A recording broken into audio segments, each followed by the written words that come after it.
La productivité, c'est un vaste débat et la question qui peut se poser aujourd'hui, c'est est-ce que la productivité est un indicateur économique suffisant pour rendre compte de la compétitivité des entreprises et des pays? À mon sens, non. Alors pour différentes raisons. D'abord parce que la productivité, qu'est-ce qu'elle exprime? Elle exprime des outputs, un résultat par rapport à des moyens ou des ressources qui auraient été développées et utilisées pour obtenir ces résultats. Est-ce que ça a un sens dans une économie de l'innovation? Pour conserver des marges suffisantes, on va dire, face à des pays qui de toute façon ont une masse salariale et sont imbattables, je dirais, ou difficilement battables sur la guerre de la diminution des coûts sur les masses salariales.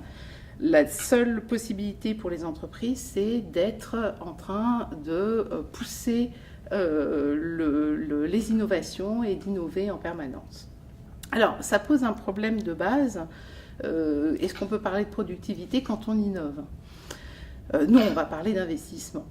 Et est-ce que ça suffit d'innover? Et en fait, on s'aperçoit que non, qu'il y a des entreprises qui ont des capacités d'innovation assez exceptionnelles, mais qui ont coupé et, je dirais, loupé des tournants stratégiques qui font qu'elles disparaissent aujourd'hui. Donc, par exemple, BlackBerry, première entreprise qui équipait en portable tous les cadres dynamiques de la planète, 44% de part de marché, c'est-à-dire presque la moitié de part de marché au niveau mondial. Et on se retrouve 5 ans après, parce que ça c'était il y a 5 ans après, avec une entreprise qui licencie, qui est sur le point d'être vendue et qui va probablement disparaître. Or, l'entreprise qui est derrière, qui s'appelle RIM, est une entreprise extrêmement innovante. Et en fait, ce qu'ils n'ont pas vu, c'est pas l'innovation qui aurait pu être faite, c'est la transformation des consommateurs devant, ou en tout cas face à 3 révolutions, l'arrivée de l'hyperconnectivité avec les tablettes. Ils n'ont pas vu non plus le grand envie des cadres de fun et d'hyper-liberté.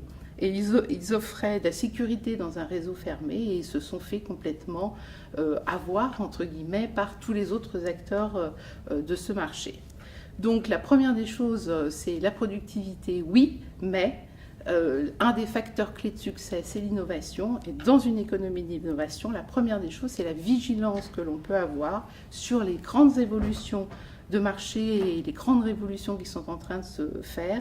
Et cette vigilance et cette capacité à discerner les évolutions est beaucoup plus importante que la productivité.